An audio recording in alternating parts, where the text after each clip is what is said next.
What's up guys, the Strong Boys 19 here. This is going to be a video for me to share my own personal thoughts around the very sudden departure that happened about Brent Hinds from Mastodon. Mastodon have made their official statement a very big shock. Some people may think that it's not really a surprise, but I can see where they're coming from because loads of things happened later on in Mastodon's history.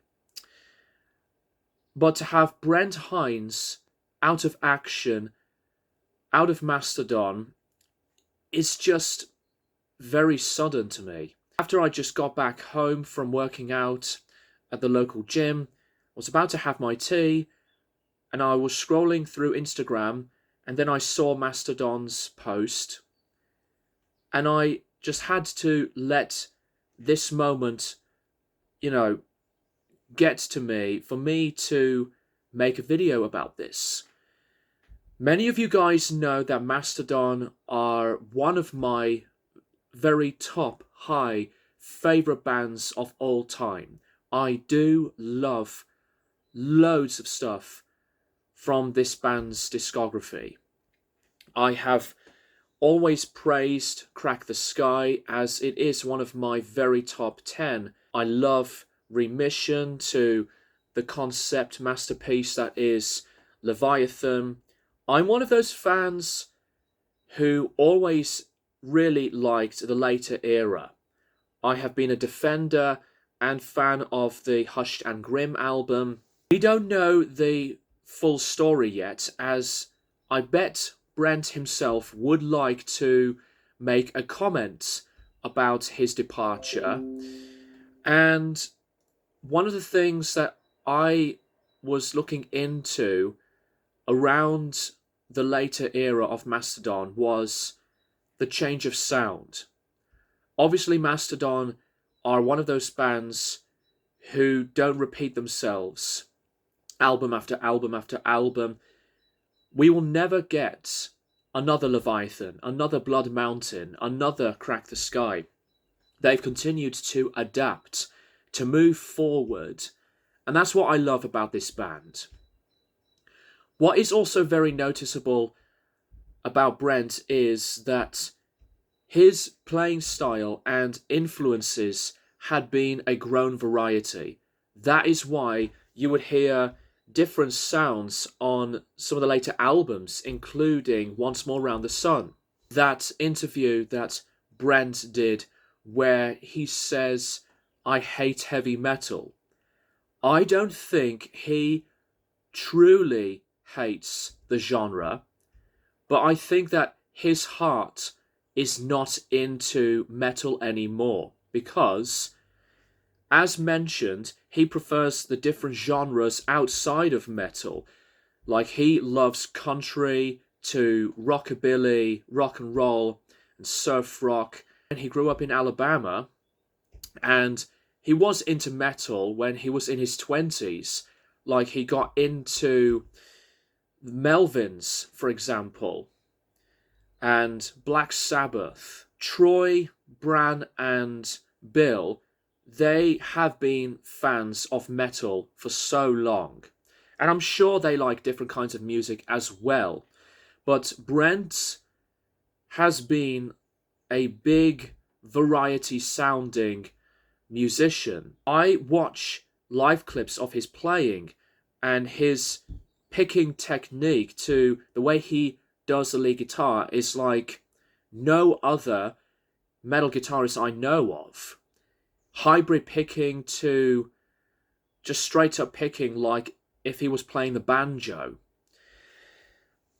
My guess is that Brent decided to leave Mastodon through creative differences, or that his heart is not in metal anymore and that he wants to move forward. We have to find out.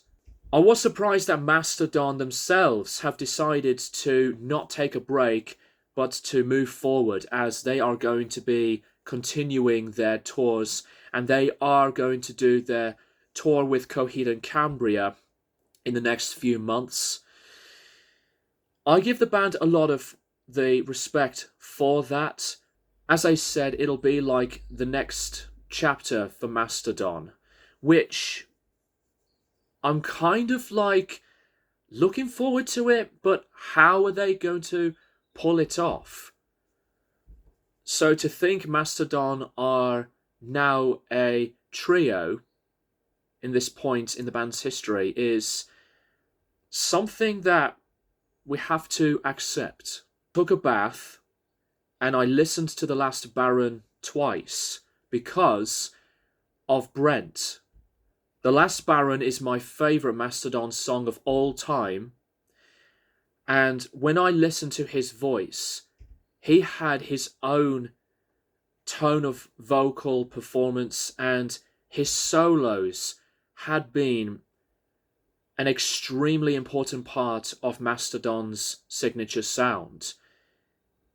Just like with the rest of the band, they have their own professional and unique, wonderful talent that is still admirable.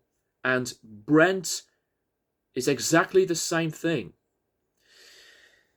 After I listened to the beautiful, powerful, and personal solo of The Last Baron at the end of the song, I just clapped a lot after the song was finished, because it really was a song that meant something.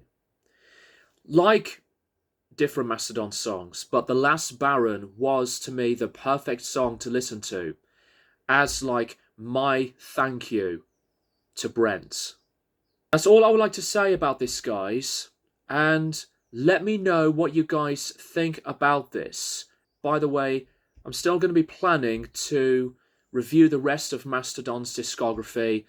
I am still going to continue to review the rest of Korn and Fear Factory's discographies, but with Mastodon, I am going to come back and review The Hunter. In a nutshell,